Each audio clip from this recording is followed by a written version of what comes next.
On August 1st, China rolled a 70-meter-long tunneling machine out of a factory in Wuhan, with a feature no conventional tunnel boring machine has ever carried in quite this form.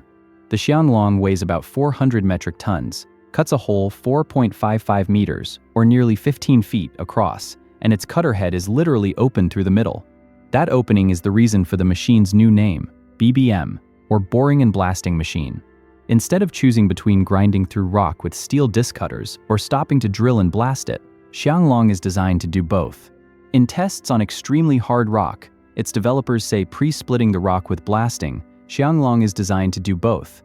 In tests on extremely hard rock, its developers say pre-splitting the rock with blasting before mechanical cutting increased excavation efficiency by about 30%. But that number needs context. Xianglong has just left the production line. Its first real engineering demonstration is still ahead. To understand why anyone would build something this strange, start with the basic problem of tunneling through a mountain. Engineers have two proven ways to attack hard rock, and each is excellent until the geology stops cooperating. A conventional hard rock tunnel boring machine, or TBM, is basically a mobile underground factory. At the front is a rotating cutterhead covered with hardened steel disc cutters. Those discs don't slice rock like a saw blade. The machine pushes them against the tunnel face with enormous force. As the head rotates, each disc rolls across the rock and concentrates that force into a narrow contact line. The rock begins to crack. Neighboring cracks join together, chips break free, openings in the cutterhead collect the broken material, and conveyors carry it toward the rear. Behind the cutterhead are the systems that make the process continuous: electric drives, hydraulic equipment, steering, ventilation, muck handling, rock support, and sometimes equipment for installing a finished lining. When the geology is suitable, that continuous workflow is the great advantage of a TBM. The machine cuts, advances, removes spoil, and supports the tunnel in a repeating mechanical rhythm. On a long tunnel with predictable rock, that can be much faster and more orderly than blasting every few yards. The trouble is that mountains are rarely made of one convenient material from portal to portal. A tunnel may begin in competent granite, cross crushed rock around a fault, enter a water-bearing fracture, pass through softer material that squeezes inward, and then return to hard, highly stressed rock. The machine cannot simply look at the geological drawing and demand better conditions. It has to survive whatever is actually in front of it. Very hard intact rock can slow penetration and consume cutters. Broken rock can collapse into the cutterhead. Squeezing ground can close around the shield and create enough friction to trap the machine. High underground stress can release suddenly as rock burst. Water can enter through fractures. A mixed face, with hard material on one side and weak material on the other, can make cutting and steering difficult. None of these problems is unique to China. They are familiar risks on difficult TBM projects around the world. And when a giant machine becomes stuck deep inside a mountain, the delay is not like pulling a bulldozer out of mud. Access may exist only from behind. The tunnel itself is the route for workers, supplies, ventilation, power, drainage, muck removal, and repairs. In severe cases, crews may have to excavate around the machine or approach the obstruction through additional workings. A fast machine can suddenly become a very expensive piece of stationary equipment. The old alternative is drill and blast tunneling. Instead of forcing a full circular cutterhead against the entire face, crews drill a pattern of holes into the rock. Explosives are loaded into those holes and fired in a carefully designed sequence. The blast fractures a section of rock. After fumes and dust are ventilated, broken rock is removed. Loose material is scaled from the roof and walls. Support is installed. Surveyors and geologists inspect the new face. Then the drilling begins again. That method is slower partly because it works in cycles rather than continuously.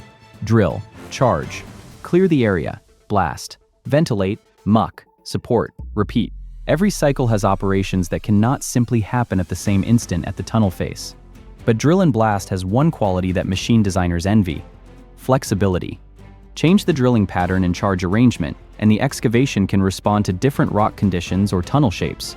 Crews can reach the face directly. If the geology changes, they can probe ahead, reinforce weak ground, drain water, or modify the next round without redesigning an entire 400-ton machine. Xianglong is an attempt to stop choosing between those two philosophies. The machine's most important feature is not its length or weight. It is the hollow cutterhead. Xianglong's full excavation diameter is 4.55 meters. In the center is a separate cutterhead about 1.2 meters across. Around it is a much larger ring-shaped cutterhead.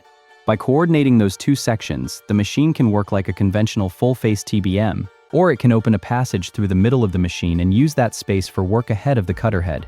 That changes what a TBM can do when the rock in front of it becomes difficult. In one operating mode, the center can be opened and drilling equipment can work through the hollow cutterhead into the face. Engineers can drill the central rock core and use controlled blasting to pre-fracture it. Then the annular cutterhead advances mechanically through rock that has already been disturbed. This is where the 30% test figure comes from. During earlier trials, the developers compared several operating conditions, including hollow cutterhead excavation after advanced pre-splitting, and full-face excavation. Their preliminary result was that, in extremely hard rock, pre-splitting before the hollow cutterhead advanced raised excavation efficiency by about 30%. That does not mean Xianglong will build every tunnel 30% faster. It does not mean the entire project schedule shrinks by 30% either. Excavation rate is only one part of tunneling. Cutter changes, maintenance, support, lining, logistics, blasting preparation, ventilation, geology, and unexpected stoppages all matter. The result was a test under a particular hard rock condition. The first field project will show how much of that advantage survives underground. Mechanically, though, the idea makes sense. Rock is easier to break when it has somewhere to move. In a solid tunnel face, material is confined by the rock around it. If engineers create fractures in a free surface near the center, the surrounding rock can break toward that relieved space more readily. Conventional drill and blast tunnel rounds use the same general principle. The first part of the blast creates an opening, and later charges break rock toward it. Xianglong turns that principle into part of a mechanized cutting system. Blasting does not replace the cutterhead. It prepares the rock so the cutterhead can do less brutal work. The machine can also reverse the sequence. Its developers describe modes translated as blast first, excavate second, excavate first, blast second, and full-face excavation.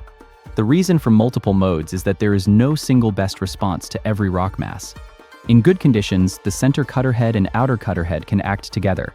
In very hard rock, pre-treatment may reduce cutting resistance.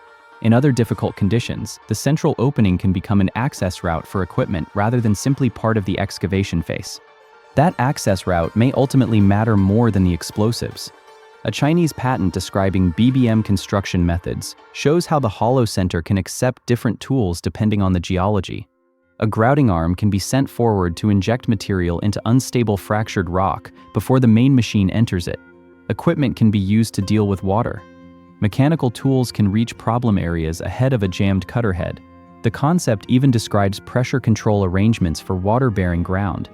In other words, the center hole turns the front of the machine from a sealed mechanical wall into a working doorway. That is a significant change in philosophy. Traditional TBMs already use probe drilling and ground treatment, and modern machines can be highly adaptable. Xianglong is not the first tunneling machine capable of dealing with more than one type of ground. Manufacturers have built dual-mode and crossover TBMs for years. What is unusual here is the deliberate combination of full-face disc cutting with a central passage intended to integrate drilling and blasting work into the machine's normal operating system. The production machine adds several other features aimed at the same problem: changing conditions underground. One is a set of telescoping side cutters. According to China Railway, these can enlarge the excavation using overlapping circular cuts and adjust the effective tunnel section. That matters because a fixed circular machine normally creates a fixed circular opening. Some ability to change the excavation envelope can help with clearance, transitions, and movement through difficult sections. At the rear, Xianglong uses an adaptive telescoping tail shield intended to work with more than one size of lining segment. The developers specifically point to rockburst and large deformation zones, where tunnel support may need to change. Rather than treating excavation and support as separate problems, the BBM is being designed around the fact that geology can alter both at once. There is also an explosion-resistant cylinder intended to absorb or buffer blast shock and protect the main machine and its precision components. That detail is worth dwelling on because it corrects an easy misunderstanding about the headline. Xianglong is not simply spinning a cutterhead while detonating explosives inches away from motors, bearings, sensors, and hydraulic lines. Blasting creates pressure waves, vibration, flying fragments, heat, dust, and gas. A machine that deliberately combines blasting with precision mechanical excavation has to isolate those effects. The blast protection is therefore not an accessory. It is part of what makes the hybrid idea possible. The same is true for material handling. A normal TBM is already a rock-eating conveyor system. If Xianglong breaks rock in more than one way, it also has to manage more than one type of output. The machine uses two independent belt conveyor systems, so excavation spoil and material intended for aggregate processing can be handled separately. That leads to another unusual feature. With the outer Cutterhead working around the center, the machine can leave a central rock column or large core. The BBM concept includes equipment for breaking that material down and processing usable rock into construction aggregate. Instead of hauling every ton of aggregate in from somewhere else, a project could potentially reuse suitable material underground or nearby. There are limits to that idea. Excavated rock does not automatically become certified concrete aggregate just because it fits through a crusher. Its mineral composition, strength, particle shape, cleanliness, grading, and the requirements of the concrete all matter. But on a large hydropower project, where underground caverns, access tunnels, waterways, and concrete structures can consume enormous quantities of material, even partial reuse can reduce truck traffic and waste handling. That connection helps explain where Xianglong is going first. The developers say the machine will be deployed on a pumped storage power project for an engineering demonstration. Pumped storage is essentially a giant rechargeable water battery. When electricity is plentiful, pumps move water to a higher reservoir. When electricity is needed, that water flows back downhill through turbines to generate power. The civil works can involve long access tunnels, water tunnels, shafts, and large underground spaces cut through mountain rock. Those projects are a logical testbed for a machine like this. The tunnels can be long enough to reward mechanized excavation, yet the geology can vary enough to punish a machine that has only one good operating mode. A water project also gives value to the ability to treat fractured or water-bearing ground ahead of the Cutterhead. But the first deployment is exactly why Xianglong should still be described as a new engineering system rather than a revolution that has already conquered tunneling. The machine rolled off the production line in Wuhan on August 1, 2026. Before that, an experimental BBM had completed trials in several cutting configurations. Tsinghua University Press says the concept dates to work begun in 2021, with a prototype produced in Wuhan in 2023 for indoor testing. The machine unveiled in 2026 is the step from experimental equipment toward field demonstration. That development path matters. Tunnel machines are judged underground, not at rollout ceremonies. There is another useful way to see the design. Compare what happens at the center of an ordinary hard rock cutterhead with what happens on the BBM. Near the center of a conventional head, cutters travel on small circular paths. Farther out, they sweep much longer paths with every revolution. Designers balance cutter spacing, thrust, torque, wear, and rock chip removal across that whole face.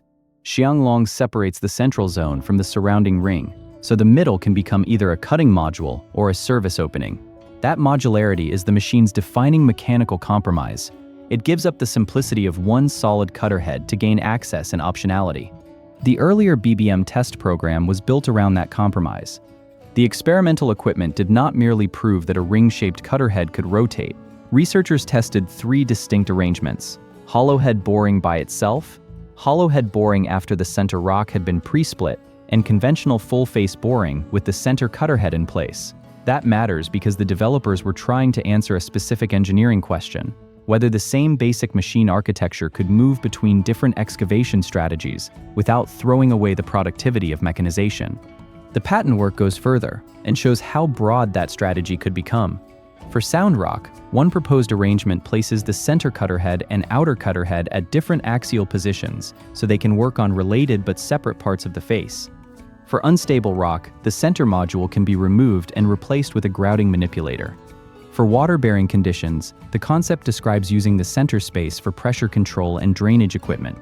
Those are design proposals and patented methods, not proof that every configuration will be used on Xianglong's first job, but they show why the hollow center was chosen.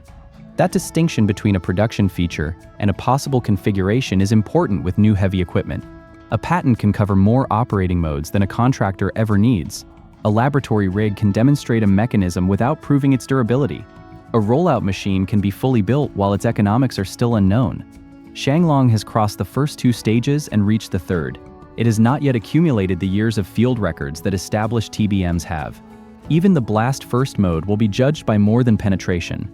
Engineers will care about how accurately holes can be drilled through the machine, how quickly the face can be prepared, how repeatable the fracture pattern is, how much overbreak appears around the tunnel profile, how long ventilation takes, and whether blast vibration shortens the life of bearings, seals, electronics, and structural joints. If pre-splitting saves cutting time but creates equal delays elsewhere, the headline advantage disappears. Hybrid equipment succeeds only when the entire cycle improves. There's no price yet for Xianglong, which makes cost claims premature. Tunnel machines are project-specific systems, and purchase price is only one part of their economics. Contractors price assembly caverns, power supply, spare cutters, crews, explosives, ventilation, conveyor extensions, support materials, maintenance, and the risk of downtime.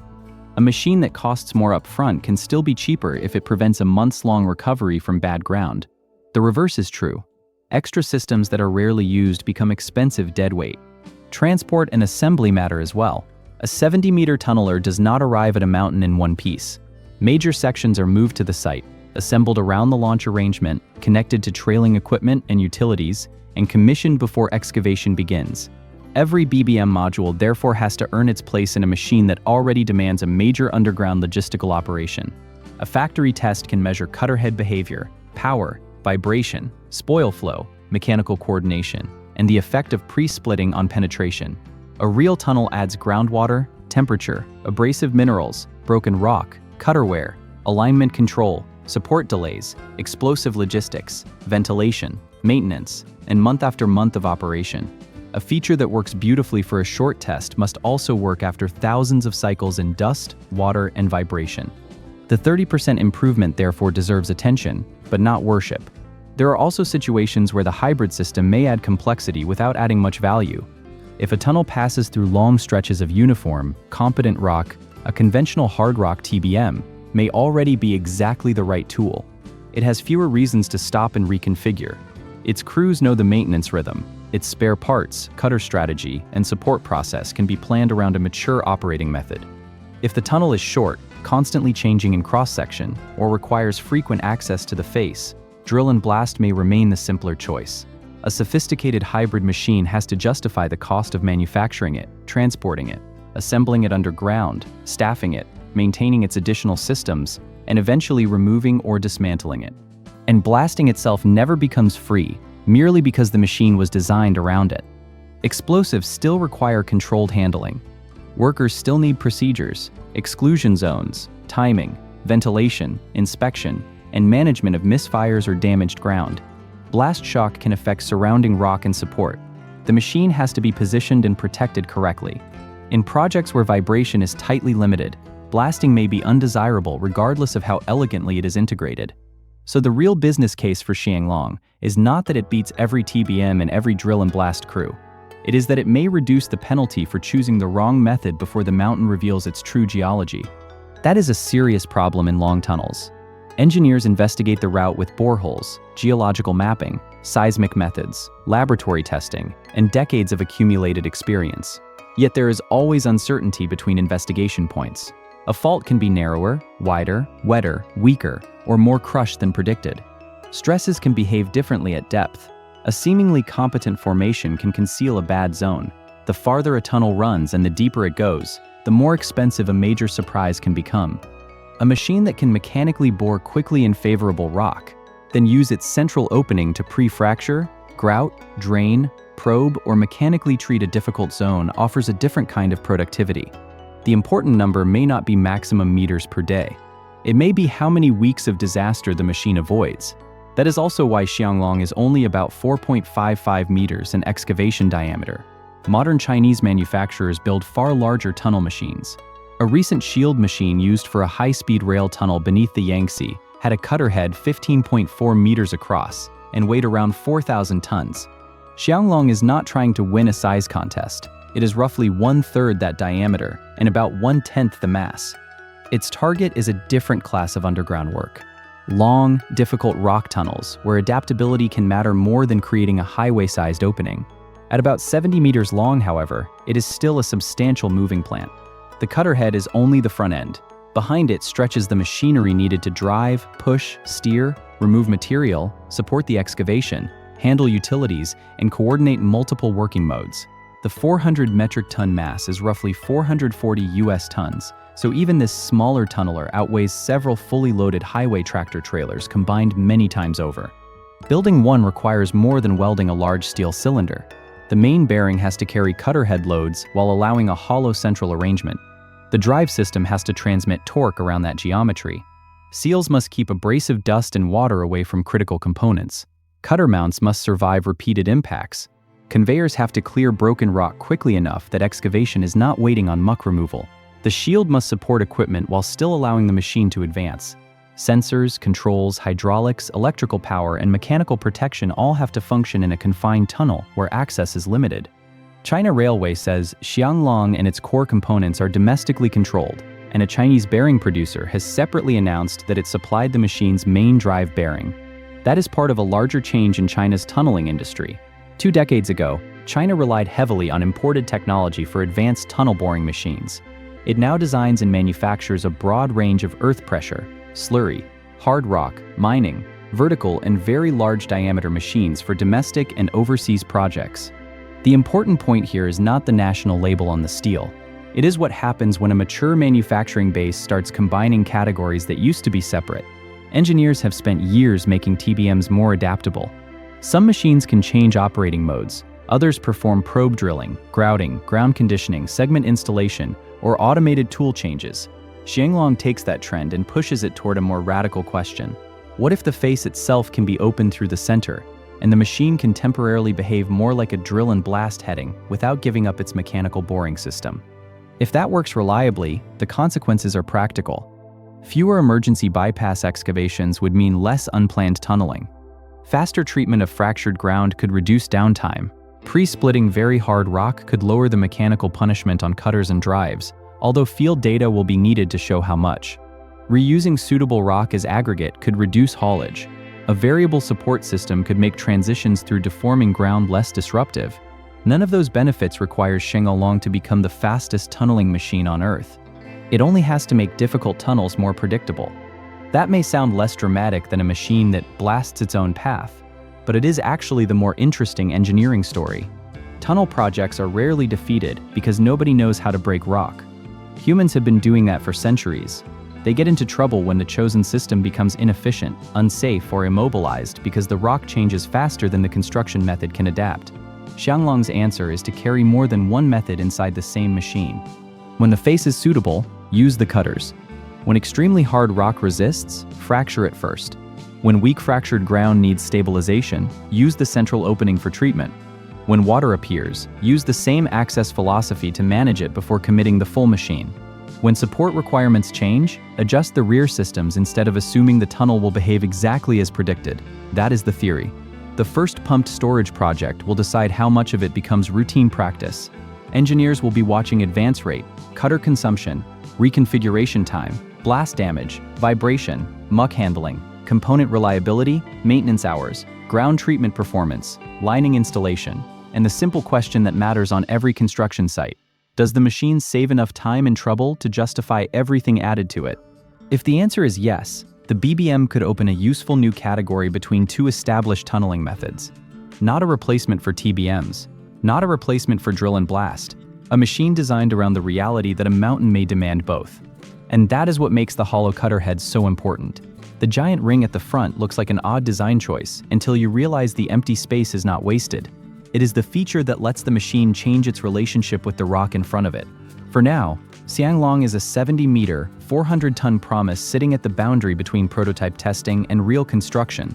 The 30% hard rock improvement is encouraging, but the field demonstration will be the test that matters. If the machine can keep boring when conditions are good, blast and pre-treat when they are not, and avoid the long stoppages that make deep tunneling so expensive, then China has not merely built a tunnel machine that can blast its own path. It has built one that can change how it makes the path when the mountain changes the rules.